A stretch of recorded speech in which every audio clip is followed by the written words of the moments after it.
A tiny drop of land in the Indian Ocean.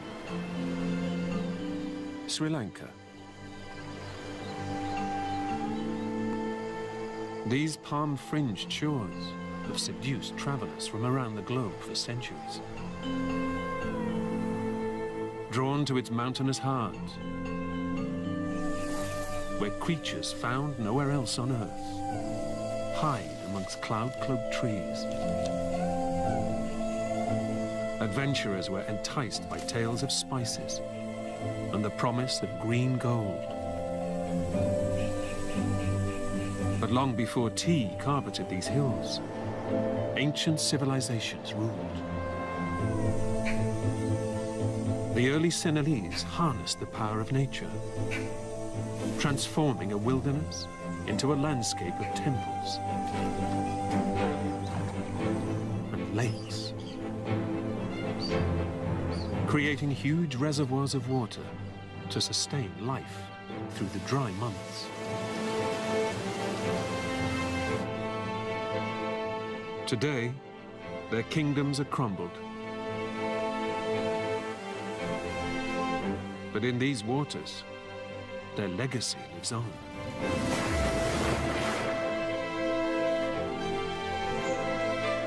An ancient man-made land of lakes,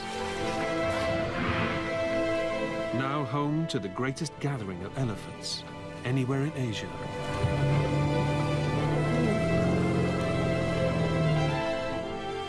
A place where a new king rules.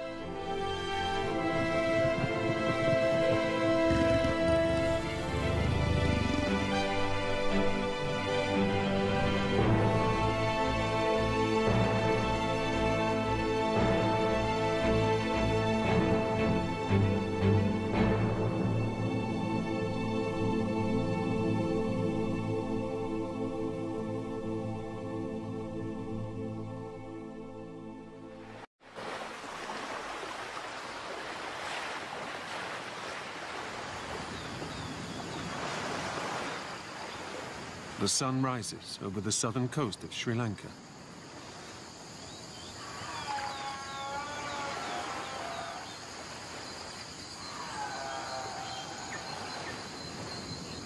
A land stalked by one of nature's most feared predators.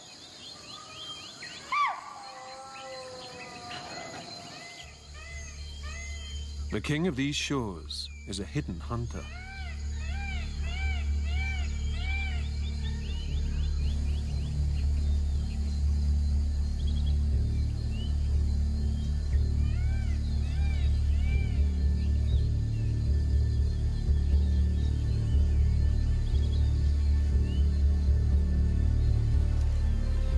A persistent and fearsome predator.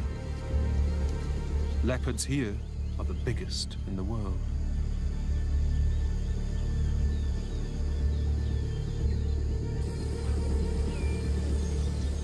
A deer carcass has been dragged high up into the trees.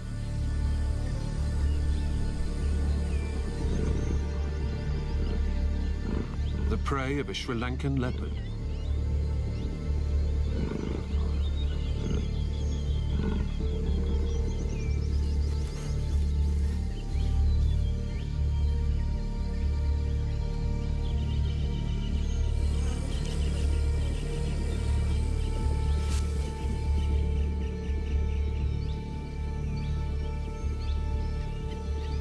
Although more than capable of carrying his own weight in freshly killed meat, he allows himself a moment to rest.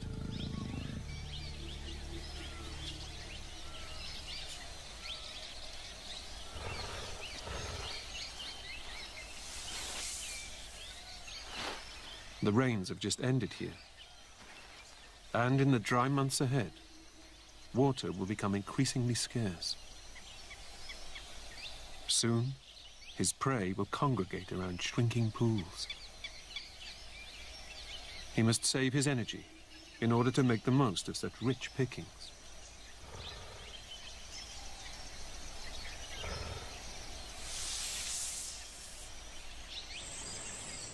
Parts of these lowlands are home to some of the highest densities of leopards anywhere in the world. The only leopard population on Earth to have evolved as the top predator in its ecosystem.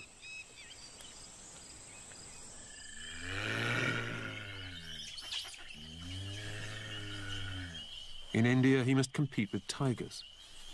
In Africa, with lions.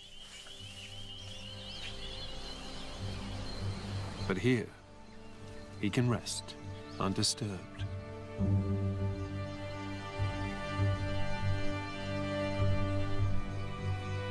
Unlike this young leopard cub,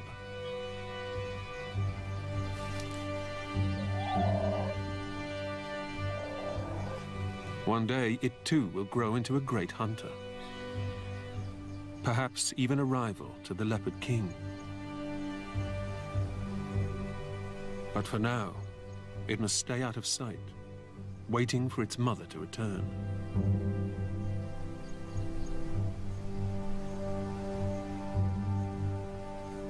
Young and defenseless, it would be an easy target for a territorial male.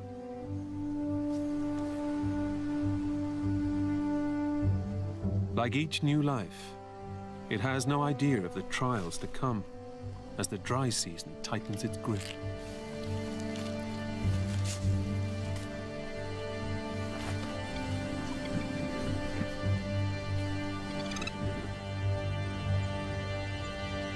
But for now, its world is one nourished by the recent rains.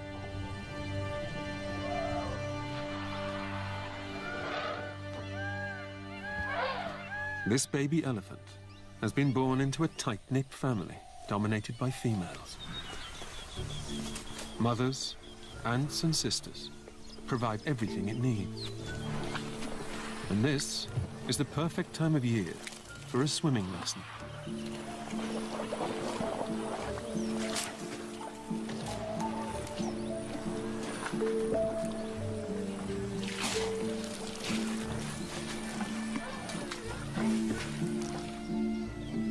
Nearby, an adult male, the largest land mammal on the continent.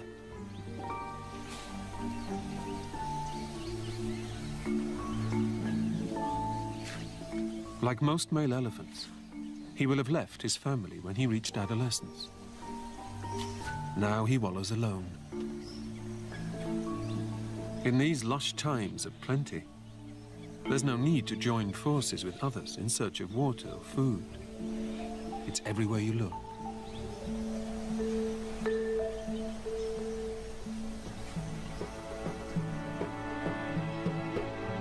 Almost 50 times smaller than India, Sri Lanka hangs from the southern tip of that great continent like a teardrop. It's a landscape like no other, where thousands of mirrored lakes breathe life into the land.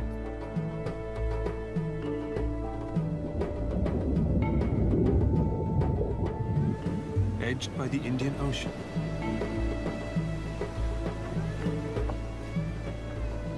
saline lagoons fringe its shores.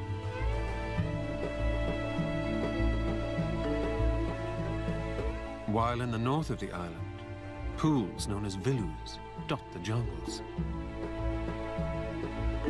Natural sand-rimmed depressions which catch water during the monsoons and ebb away as the dry season takes hold.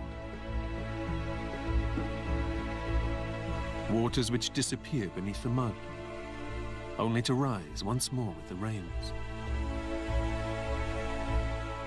But many of Sri Lanka's lakes are not what they seem. They may look natural, but these are not creations of the natural world. Instead, they're an extraordinary feat of man-made engineering.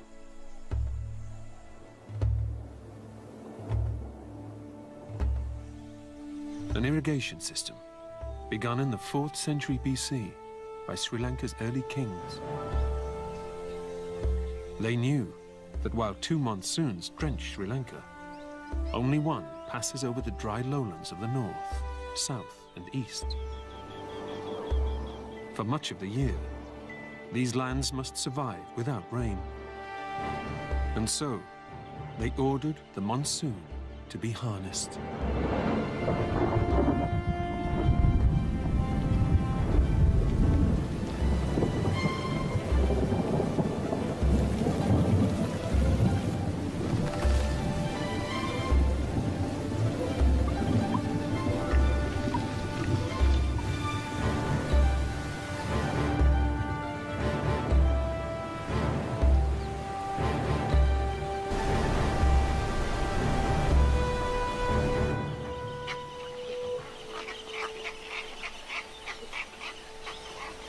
They created a network of lakes, known to the locals as tanks.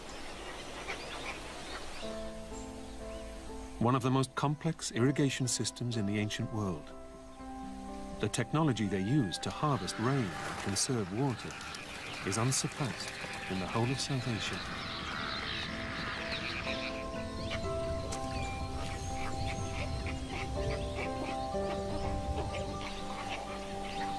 And so it was that the lowlands of Sri Lanka came to be nourished by an extraordinary collection of vilus and lagoons, waterholes and lakes. Some the work of nature, others the work of man.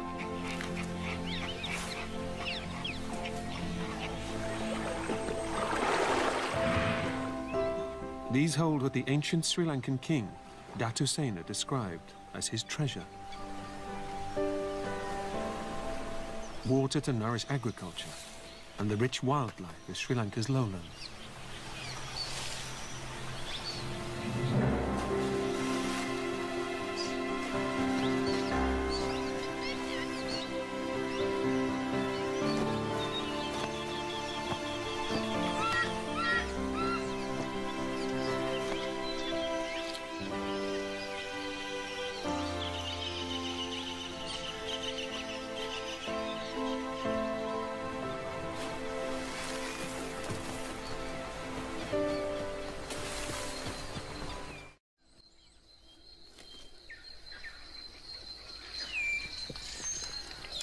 For centuries, grey langurs have drunk from this pool.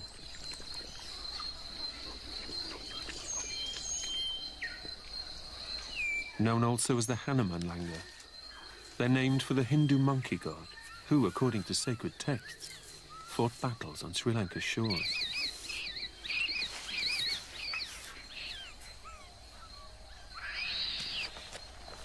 Today, this monkey tribe must fight a different battle.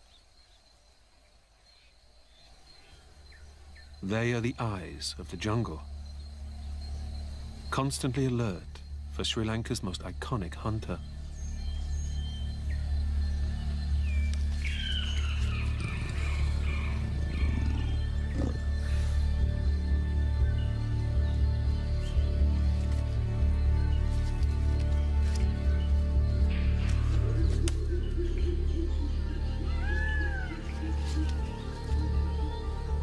Even while supper is served, sentinels keep watch.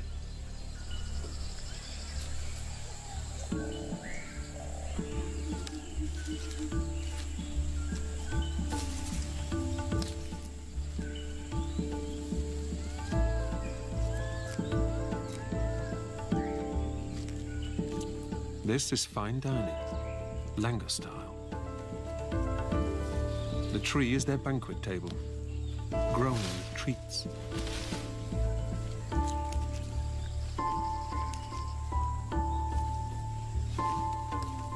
Youngsters learn about the different fruits from their parents.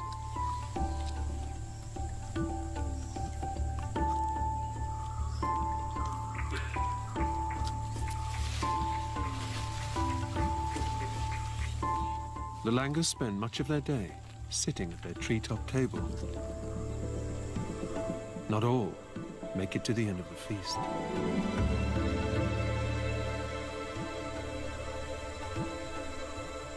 Luckily, other guests are more alert. Under the trees, waiting for scraps to fall from the overhead banquet, a herd of spotted deer. They too keep a lookout for any approaching predator.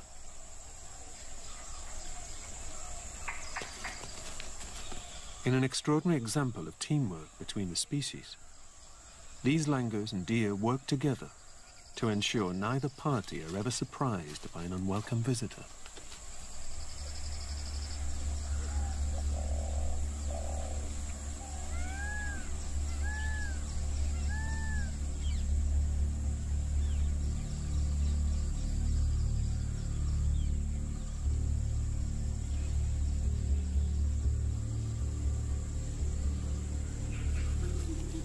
It's only by working together that the animals of the jungle can outwit this top predator.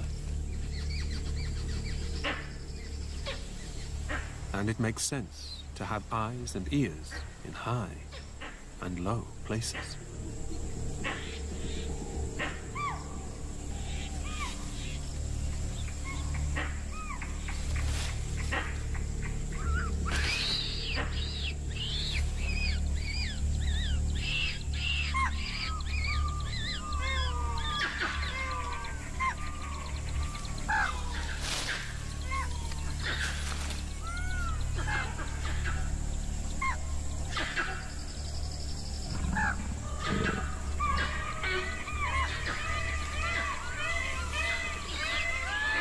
As the alarm goes up, the jungle is filled with the sound of an outraged mob.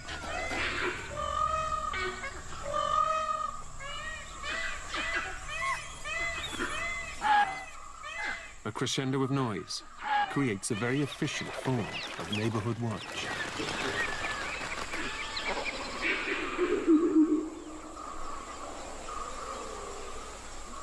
Today, at least, our leopard must admit defeat.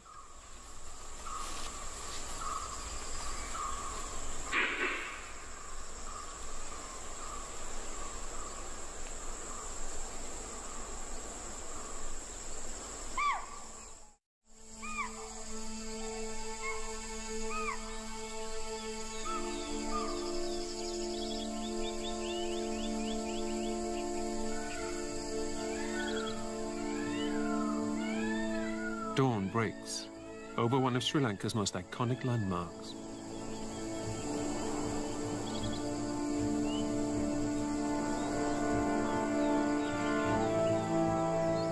Said by locals to resemble an elephant striding through the landscape. It's known as Elephant Rock.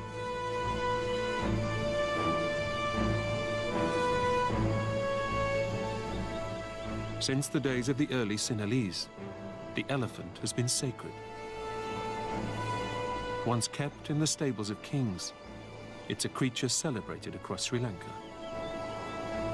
Its giant form lovingly remembered, even in the naming of an outcrop of rock.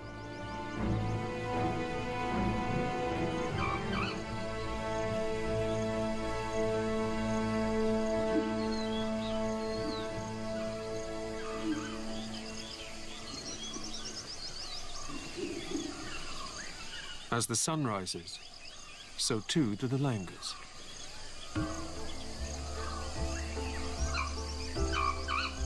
Leaving the protection of the trees, these expert climbers make light work of near vertical slopes.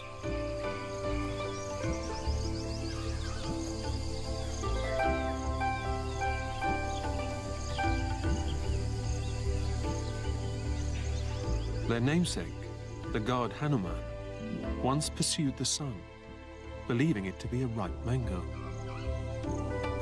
Today, the langas seek it out for its heat, shaking off the cold of the night.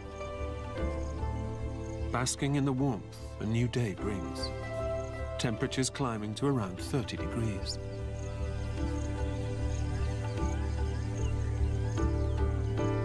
And this morning, it means they have front row seats at one of the jungle's finest aerial displays.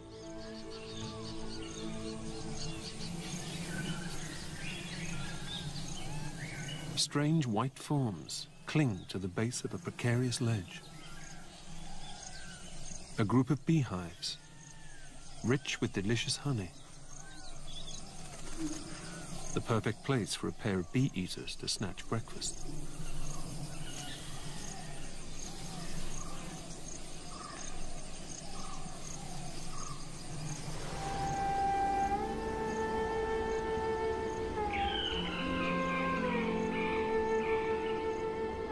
But only one species is skillful enough to reach the honey.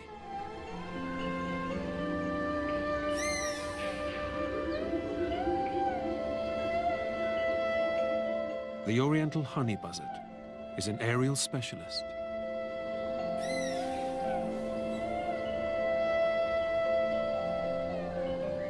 The tight overlapping feathers which cover its head provide some protection from stings. But this is not an easy prize to win.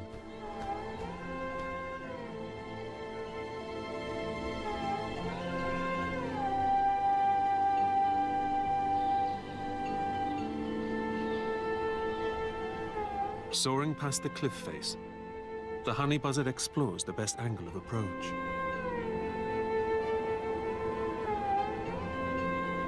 Flapping its wings to alert the bees, it entices them out before beating a tactical retreat, flying faster than the angry swarm.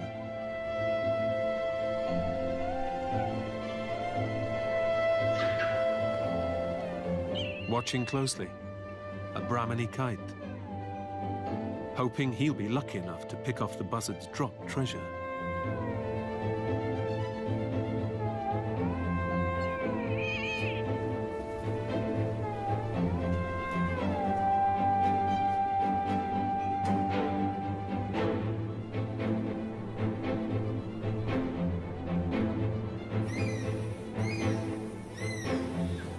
Suddenly, the honey buzzard turns, tearing back to the now undefended nest.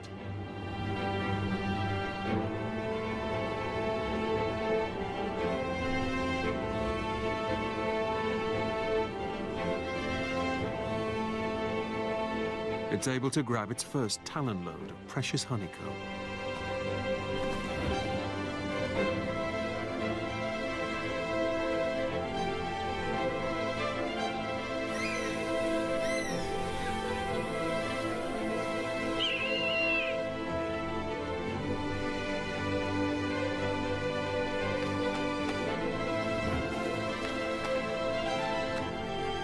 The honey buzzard's mastery of the skies provides both birds with breakfast.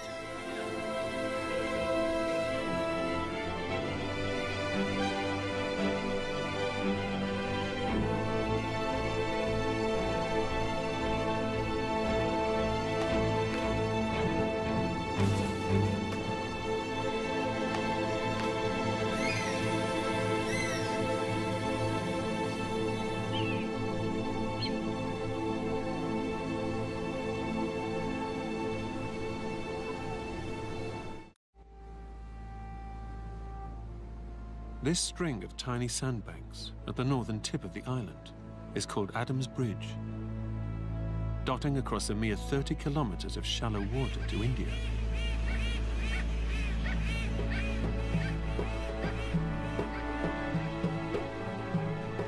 But the two pieces of land were once one. And over millions of years, Sri Lanka and India connected and disconnected.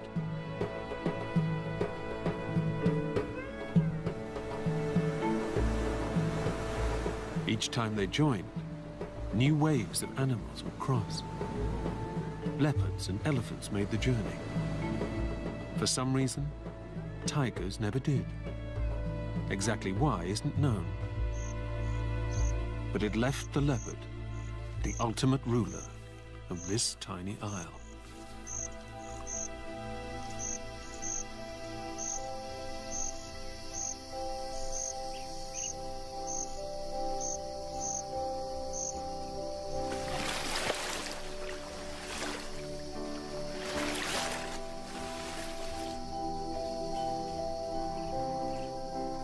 Like strange fruit hanging from the branches, fruit bats wait for the sun to go down.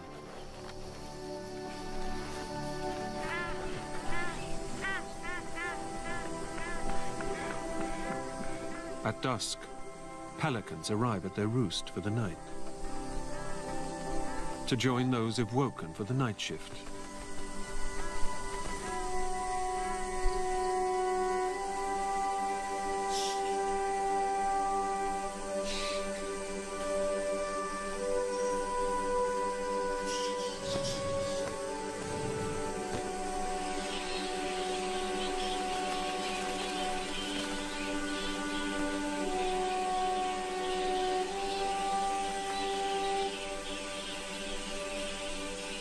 Fruit bats are the largest bats in the world. Setting to work as darkness falls, they will seek out ripe fruit.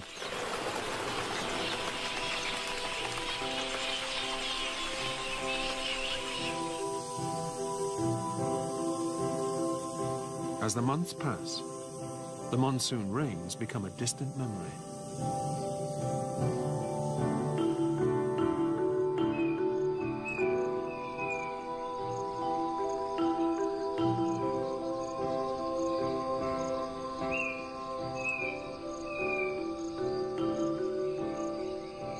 The sun burns down from a cloudless sky.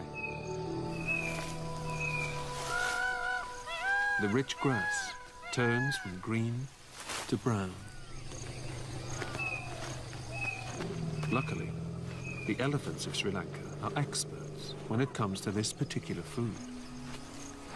They have their own unique characteristics, traits belonging to no other elephant.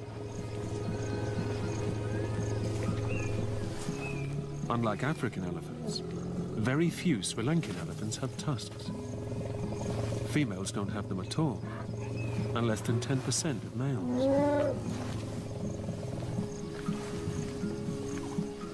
But they don't just look different, they behave differently.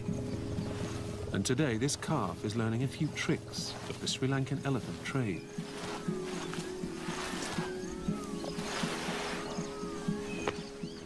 Its elders swipe clumps of grass across their feet before eating.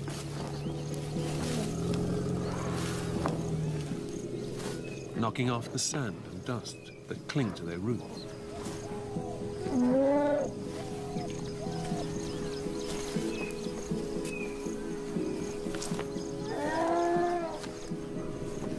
Scientists don't know exactly why they do this, but one theory is that it prevents wear and tear on their teeth.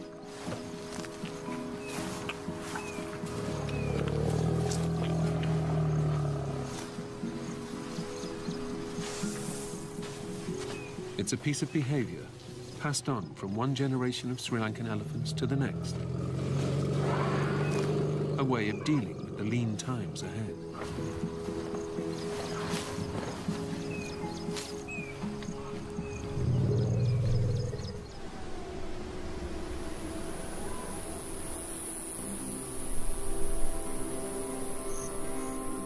As the weeks pass, the dry season continues to grip these lands.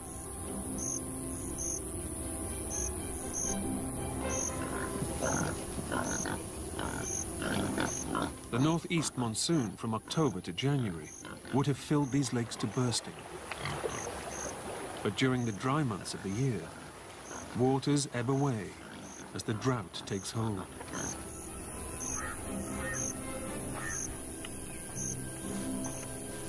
In the blistering heat of the midday sun, most creatures of the jungle retreat to the cool of the shade.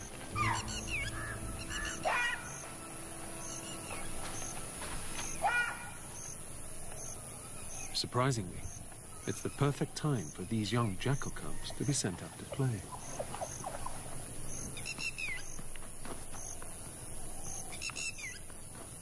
In the heat of the day, most other predators will be resting.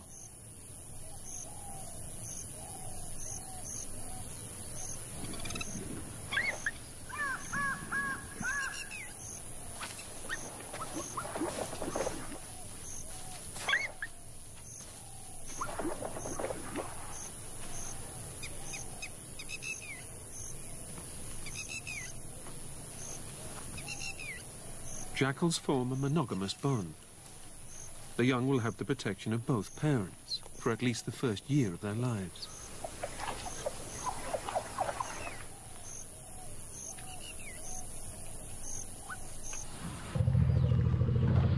Unlike this calf, who's been brought up in a tight-knit family, where mother always knows best.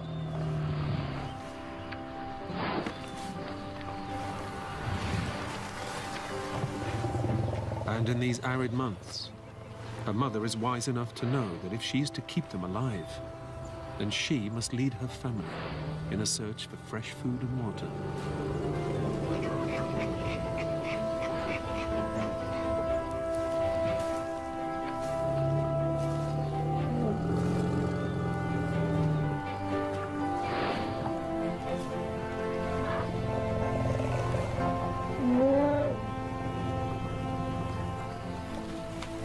This lone male, too, is on the move.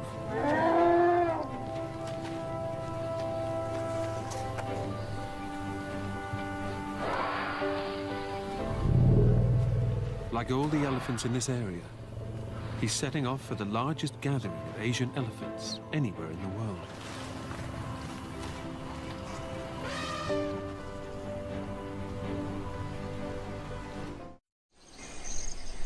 the leopard king continues to patrol the borders of his increasingly dry territory.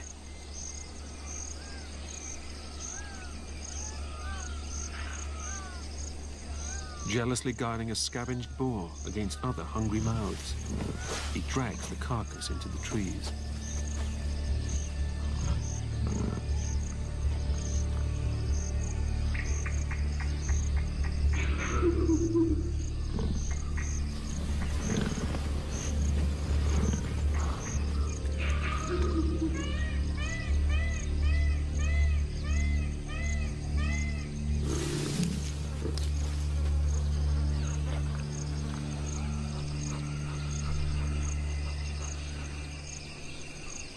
But this jackal can smell food. If he finds it, his pack could strip it to the bone in hours.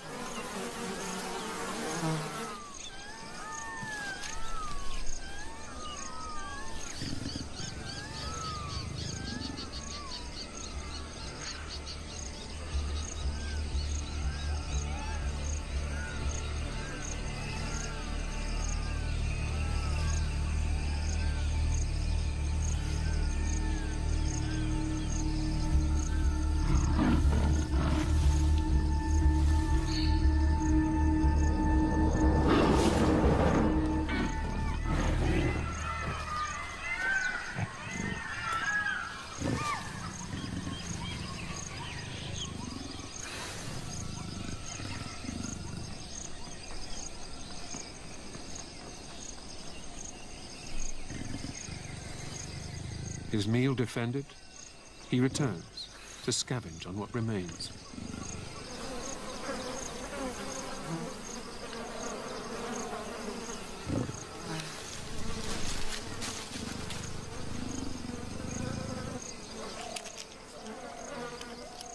Using his rough tongue to peel skin from the bone.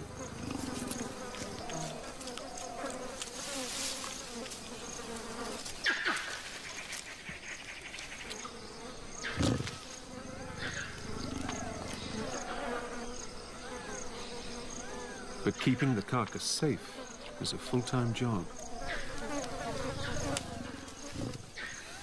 Especially when other predators are on the prowl.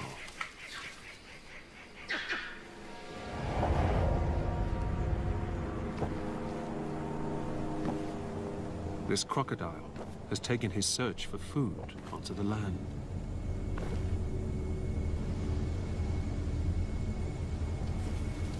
Its home is the man-made lakes of the ancient kings. But during the dry season, it roams further afield for food.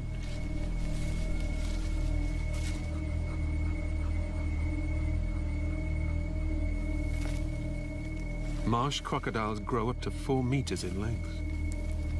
And he has no problem making short work of what little remains of the boar carcass.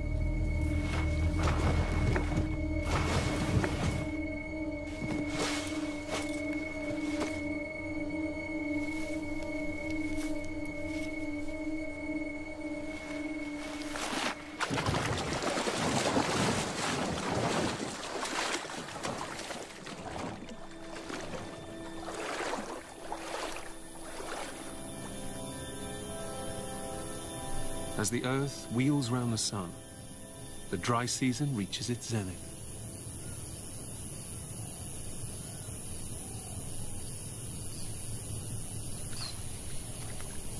Pools of water shrink in ever-decreasing circles. Beneath the surface, crocodiles bubble.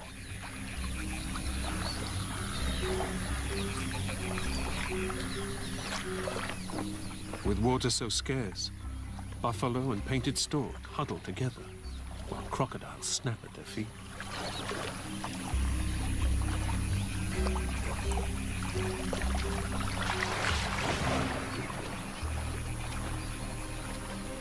Huge concentrations of fish trapped in these shrinking pools mean the crocodiles ignore their fellow bathers.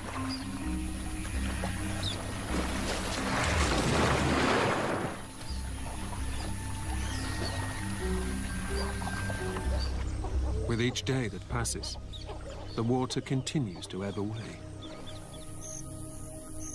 There's nothing the animals can do but wait for the rains. Even the king of the island is forced to drink from these pathetic pools.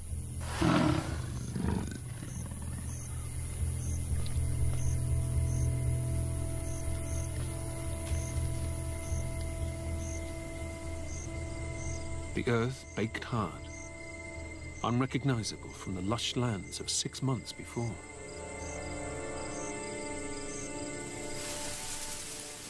Against the dusty brown of the land, bright peacocks display their feathers in a riot of color.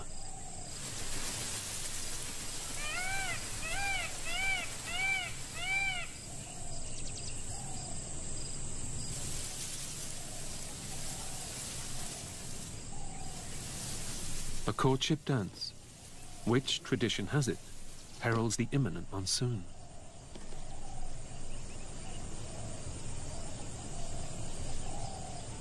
But this year, the rains are late, and the females unimpressed.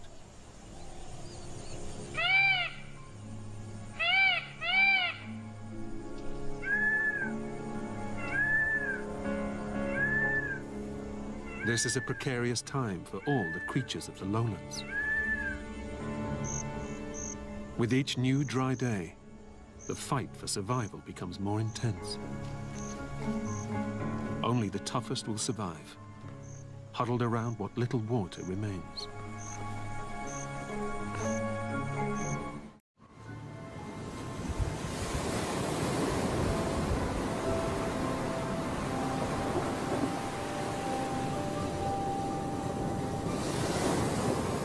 Out at sea, ominous clouds gather, teasing, hinting that the monsoon will soon come.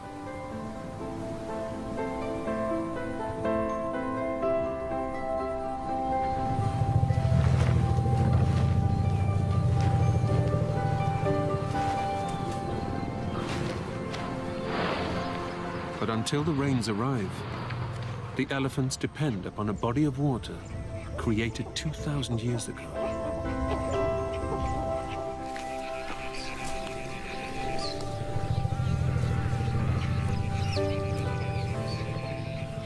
These waters were dammed by King Mahasen in the 3rd century AD.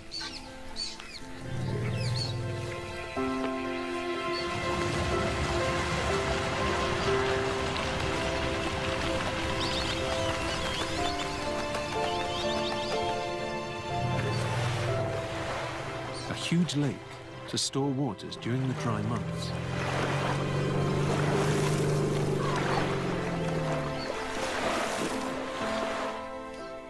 Lakes like these are lifelines for the animals of the lowlands in their fight to survive.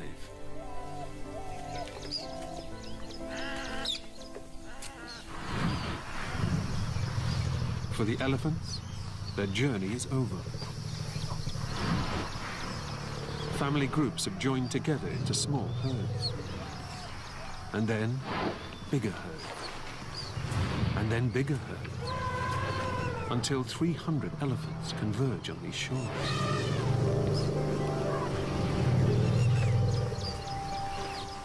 Finally reaching the center of the largest known gathering of wild Asian elephants in the world.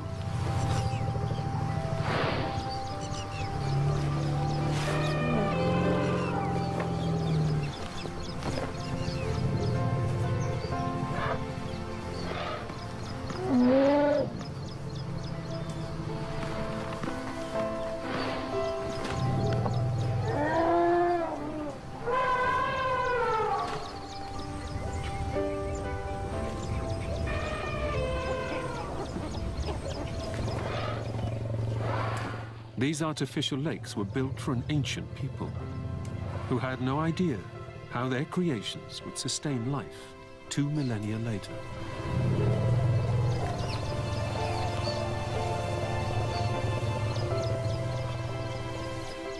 But water isn't the main reason for this gathering. Because this lake, filled to bursting during the monsoon, is, like all water in these dry months, receding. And what's exposed is the reason the elephants are here. Lush, rich young grass.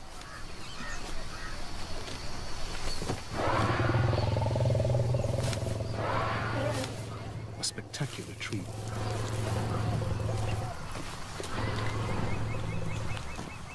It leaves some rival males a little overexcited.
But while these elephants have found a place of rich water and lush grass,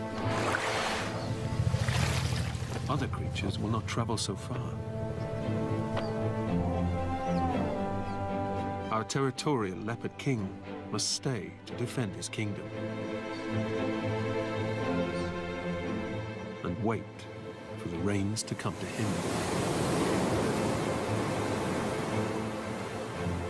When they come, the waters of the lakes will be replenished, natural villas restocked, the man-made tanks restored, a land of lakes in which spectacular wildlife can flourish.